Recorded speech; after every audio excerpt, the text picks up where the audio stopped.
IGN First recently did a top 7 reasons to be excited for Jurassic World Evolution video. It was, in a word, terrible. If you didn't see it, good. But to give you an example of the type of thing they were going for, the name of the incubation centre, i.e. the Hammond Incubation Lab, was literally one of those top 7 reasons because it showed that the game developers cared about Hammond or something.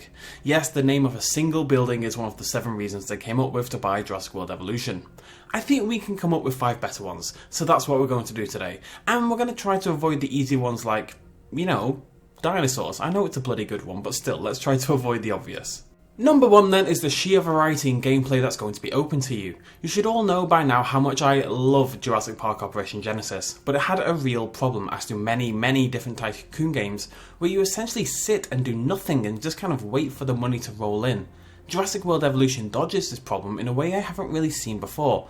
Whilst you do have overarching goals for each of the 3 factions, missions as they're called, big tasks that may take some time for you to finish, you also have access to smaller missions called contracts. You can request these contracts as you please, and they'll present smaller obtainable goals that let you increase your funds or unlock certain aspects of the game, and also increase your standing with the chosen faction, as well as annoying the others. It means you are never ever going to be completely lacking for something to do. Even if you've done your major tasks or one of them seems a little bit far away, you've got like a smaller task that you can focus in on. But it also means because they're so optional, if you do want to chill a little bit, sit back, watch your dinosaurs roam around, or one of your guests get rampaged on by a Triceratops, you can do that as well. The second is the integration of a plot. A real, legitimate plot. The plot of Jurassic World Evolution will kick off a few months after the ending of the first Jurassic World film, as you strive once again to build the ultimate dinosaur park, because it worked out really well all those other times, right? Well, this time you'll nail it, probably. Anyway, this plot jumps around on its timeline slightly, so by the end of the 5th island, Isla Sorna, you'll be midway through Jurassic World Fallen Kingdom, which, as we know, is about the time the volcano, Mount Sibo, is actually going to explode. Whether that ties in with the overarching plot or not, we don't know yet, but what we do know is that the plot of the game will unfold across these islands, with your 3 factions vying for dominance, and Jurassic franchise characters like Henry Wu, Claire Dearing, and an Owen Grady with a voice actor who is trying his best. The way the game actually ties into the Jurassic World films is something we simply don't see in tycoon games, which struggle to integrate plot due to their fairly open-ended nature. And I don't know about you guys, but I am really excited to see what direction this plot is going to go in. The third one, and I am going to cheat a little bit here, is the 5 deaths. IGN did mention this on their list, and it's the only one I really wanted to include on my own. But how awesome is it that for the very first time in Jurassic Park history, we'll be able to explore the other 4 islands? Isla Sorna and Isla Nublar have always had the spotlight, with the other 4 really never being mentioned at all. Now though, we'll be able to build our own unique parks on Isla Matanceros, Isla Muerta and the like, as well as seeing their geography come to life in a way that has literally never ever been done before. How the known geography of these islands plays into your park building is actually important as well, as the tiny windswept Isle of Penna, for example, is going to present challenges including limited build space and constant storms, something we could have assumed just by seeing it on a map, so it's really great how that actually ties into gameplay for real. Penultimately, the genetic and modification system in the game is definitely going to be something you'll want to play around with. Yes, you can change the skins of your dinosaurs, giving us some gorgeous looking Dracorexes, for example, but it's the editing of the stats that is going to give the game a real chaotic sandbox feeling, a way to make nearly anything happen if you so choose, as well as lending the game some proper replayability.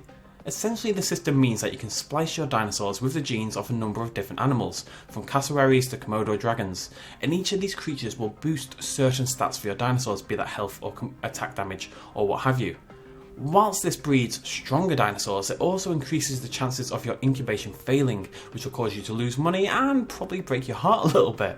The risk reward is going to make the genetic system interesting all throughout the game, but it also means that if you have a favourite dinosaur that you want to see dominate others and rule your island, you can boost their stats up as high as possible and do just that. I still dream one day we'll see a Struthiomimus take down a Tyrannosaurus Rex.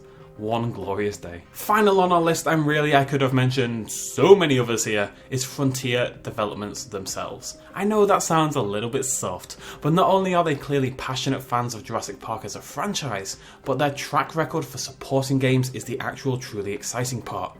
We've been waiting over a decade and a half for this game, for a game that truly feels like a Jurassic Park game and not yet another bloody mobile knockoff, and it's finally here.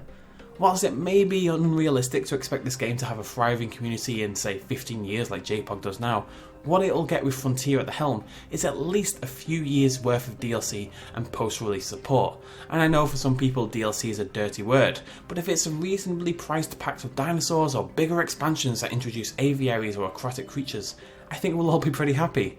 This community, you guys watching this video right now at home, are an incredibly passionate sort when it comes to dinosaurs and in particular Jurassic Park. We've seen that with all Jurassic Park games, not even just JPOG, things like Trespasser are still having things developed for them today. If Frontier support this community, it will support them back, and their track record with Elite Dangerous and Planet Coaster suggests they'll do just that. So there we go, 5 actual reasons you should all be excited for Jurassic World Evolution. Yeah, the dinosaurs themselves are beautifully designed and animated, the sound design is top notch, and the aliens themselves are gorgeous. But that's window dressing. It's the other things on this list that'll give the game the longevity we all hope it'll have, and that for me is what really makes it an exciting game. Do throw me a like if you enjoyed this video. I'll see you lovely folks next time. Cheers, much love, as always. Bye-bye. Quick little shout out at the end. This video and others like it would not be possible at all without the support of you guys watching me at home, and also everyone on this Patreon page right here who supported me in the last month. If you want to help out as well, you can do so at patreon.com/bestinslot. Every little really helps. Cheers.